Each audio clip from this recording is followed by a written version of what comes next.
नमस्कार दोस्त, आज बात करने वाले हैं हम प्रधानमंत्री, मंत्रिपरिषद, कैबिनेट मंत्री, मंत्रिमंडल, राज्य मंत्री, विधानमंडल, ऐसे बहुत सारे वर्ड जो आपके मन में आए दिन आते रहते हैं पढ़ते दौरान। तो इन वर्ड्स का मतलब क्या होता है, इसकी बात करने वाला हूं। और दोस्त, इस वीडियो से पहले एक वीडियो मैंने बनाई थी, लाइव क्लास लिया था मैंने आप सभी का, और उस लाइव क्लास के अंदर ये हमने पूरा डिस्कस किया था कि भारत के प्रधानमंत्री के क्या काम है, उनका इलेक्शन कैसे होता है और इनके फंक्शंस क्या है। और साथ ही हमने मंत्रिपरिषद, मंत्रिमंडल, विधानमंडल, राज्य मंत्री, इन सब का डिस्कशन ऑलरेडी कर चुके हैं। इस वीडियो को लिंक नीचे वीडियो के डिस्क्रिप्शन बॉक्स में दिया हुआ है।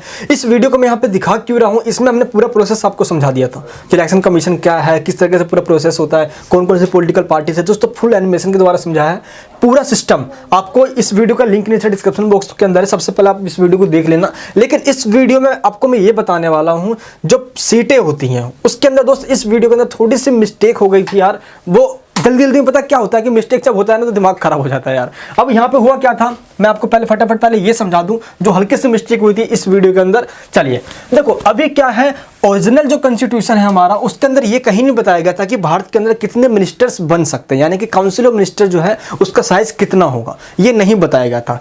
ये कब बताया गया, 2003 के अंदर 91वां संविधान संशोधन कॉन्स्टिट्यूशनल अमेंडमेंट किया गया, और उसमें यह बता दिया गया कि टोटल जो लोकसभा के मेंबर हैं उसका 15% ही मंत्री बन सकते हैं। इसका मतलब क्या हुआ, टोटल 543 है। लेकिन दोस्त, जो लास्ट इसके जो फर्स्ट पार्ट आई है उस लिंक डिस्क्रिप्शन बॉक्स के अंदर है, उसमें मैंने 443 से बता दिया। तो दोस्त, ये थोड़ी सी मिस्टेक हो गई थी, इंसान हो यार, मिस्टेक होगी, क्षमा कर देना। यहाँ पे क्या है, टोटल जो मेंबर है वो 543 है, 543 मेंबर है लोकसभा के अंदर। अब उसके 15% ही मंत्री बन सकते हैं, ठीक है। अब इसका 15% आप निकालोगे तो 80 पॉइंट कुछ होगा, यानी कि total 81 member he council of ministers के अंदर मंत्री बनाए जा सकते हैं। यानी कि 15% या 15% से कम ही मंत्री बनाए जा सकते हैं, 15% से ज्यादा नहीं बनाए जा सकते।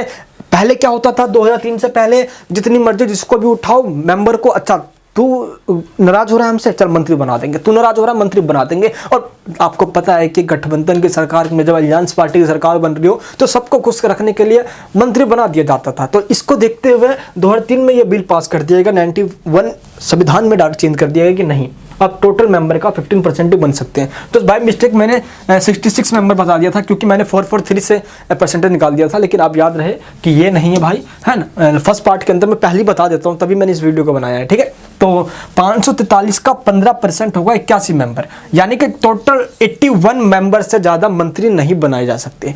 अब बात यह आती है कि कैबिनेट मंत्री कितने बनेंगे। याद रहे, काउंसिल ऑफ मिनिस्टर्स के अंदर 4 प्रकार के मंत्री आते हैं, कैबिनेट मिनिस्टर्स, स्टेट मिनिस्टर्स, फिर से स्टेट मिनिस्टर जिनके पास इंडिपेंडेंट चार्ज होता है, देन डिप्टी मिनिस्टर्स। ये 4 मिनिस्टर्स को बनाकर पूरा काउंसिल ऑफ मिनिस्टर बना होता है। सबसे ऊपर इसमें है काउंसिल मिनिस्टर्स में वो आपके प्रधानमंत्री है, जो पूरे काउंसिल मिनिस्टर के लीडर हैं, जो इनको जज करते हैं, लीडरशिप करते हैं। एंड सबसे जो ऊपर है इन 4 मिनिस्टर्स में वो है कैबिनेट मिनिस्टर। कैबिनेट मिनिस्टर सभी मंत्रियों में से कुछ ऐसे मिनिस्टर्स होते हैं जो प्रधानमंत्री के सबसे करीबी होते हैं, जिनको हम मंत्रिमंडल या कैबिनेट मिनिस्टर्स के नाम से भी जानते हैं। अब 81 में से जो सबसे करीबी हैं प्रधानमंत्री के, वो प्रधानमंत्री के कैबिनेट मिनिस्टर्स माने जाएंगे, जिनको मंत्रिमंडल कहेंगे। सबसे पहले कोई भी बिल या कोई भी कानून बनाना हो तो सबसे पहले कैबिनेट मिनिस्टर के द्वारा ही पास किया जाता है। देन जितने मिनिस्टर उनके पास जाएगा, फिर उसके बाद वो लोकसभा, राज्यसभा में, फिर वो देन राष्ट्रपति के पास जाएगा सिग्नेचर के लिए। अब 81 में से कितने होंगे कैबिनेट मिनिस्टर्स, ये डिसाइड करेगा प्रधानमंत्री। दोस्तों, इस समय कैबिनेट मिनिस्टर्स टोटल 22 हैं, ठीक है। तो ये डिसाइड वो करता है, 20-22 ही होते हैं करीबी, बाकी जो टोटल है 81 होते हैं हमारे council of ministers. I hope आपको ये डाउट समझ में आ चुका होगा कि क्या होता है। चलिए अब दोस्त, अब मैं आपको इसका वर्ड का मतलब बता देता हूँ। यहाँ पे जो वर्ड लिखा हुआ है प्रधानमंत्री, आप जानते ही हो प्रधानमंत्री के बारे में डीपली, प्रधानमंत्री कैसे बनता है, कौन कौन बना हुआ है, किस तरीके से, इसके बारे में टोटल दोस्तों वीडियो मैं ऑलरेडी अपलोड कर चुका हूँ। मैं आपसे यही एक रिक्वेस्ट करूंगा कि इस वीडियो को जरूर आप जाके देखिए, बहुत मेहनत लगी थी इसको बनाने में यार, लाइव क्लास ली थी।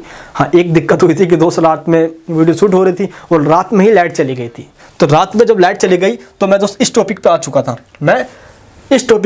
था, जब लाइट चली गई थी। तो मैं पहले इस टॉपिक पे डिस्कस कर देता हूँ कि भारत के प्रधानमंत्री के बारे में बताना था कि अब तक कितने प्रधानमंत्री रह चुके हैं। सबसे पहले प्रधानमंत्री हमारे 16 साल तक रहे जवाहरलाल नेहरू।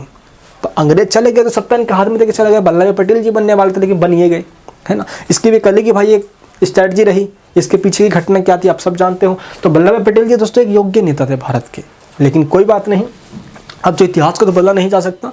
शायद अगर वल्लभ भाई पटेल जी बनते तो भारत का इतिहास कुछ और होता। आपका क्या कहना है इस टॉपिक के नीचे मुझे कमेंट बॉक्स में बताना।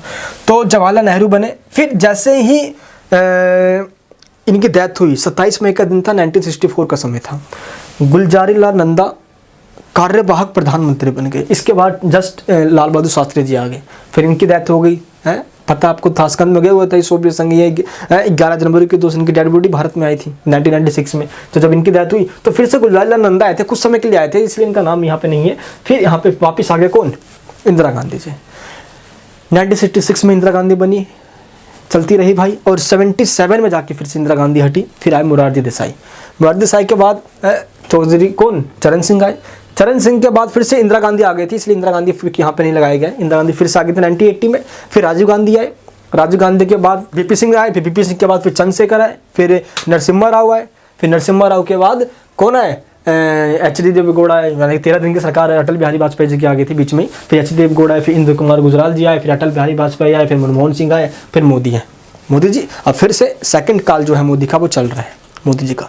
क्लियर है यहाँ पे? ये आपको इतना बताना था मुझे, तो ये यहाँ पे जो क्लियर है। अब कुछ यहाँ पे वर्ड्स है जो आपको मैं एक बार फटाफट समझा देता हूँ कि इन वर्ड्स का मतलब क्या होता है, ठीक है। और इस वाले वीडियो को आपको जरूर देखना है, इस वाले वीडियो को जरूर देखना है। प्रधानमंत्री कैसे बनता है, टोटल पूरा प्रोसेस। आपने अगर इस वीडियो को देख लिया ना तो 9th 10th 11th 12th UPSC SSC group D, railway, बहुत सारे आपके एग्जाम्स के अंदर इसमें से क्वेश्चन आने वाले हैं, बहुत सारे, जो कि मैंने कवर कर दिए हैं। एक छोटा सा मिस्टेक था जो कि इस वीडियो में बता दिया है, ठीक है। अब यहाँ पे कुछ वर्ड्स है जो बच्चे को मन में डाउट होता है। प्रधानमंत्री वहाँ पे दोस्त समझा दिया मैंने।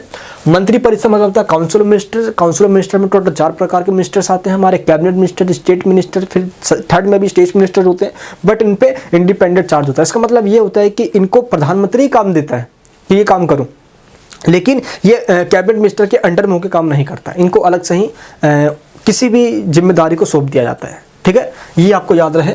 तो 4 प्रकार के, जैसे 4th है हमारे डिप्टी मिनिस्टर। तो 4 मिनिस्टर्स मिला के आपके कौन से काउंसिल ऑफ मिनिस्टर्स बने होते हैं। नेक्स्ट है कैबिनेट मंत्री। तो काउंसिल ऑफ मिनिस्टर यानी कि मंत्री परिषद का ही एक पार्ट होता है कैबिनेट मंत्री, जो कि मंत्री परिषद में सबसे ऊंचा है, सबसे हाई पोस्ट मानी जाती है। क्यों? क्योंकि ये डिपार्टमेंट के हेड होते हैं।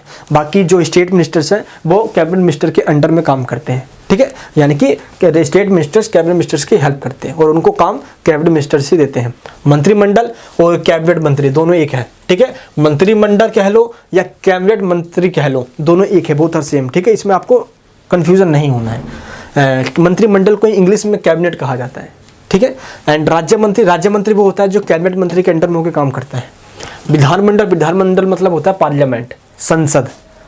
पार्लियामेंट ये विधानमंडल जो केंद्र के अंदर, सेंटर के अंदर लोकसभा और राज्यसभा के रूप में जानी जाती है, राज्य के अंदर विधानसभा के रूप में जानी जाती है, ठीक है। अगर मैं लोकसभा की बात करूँ तो 543 सीट है टोटल।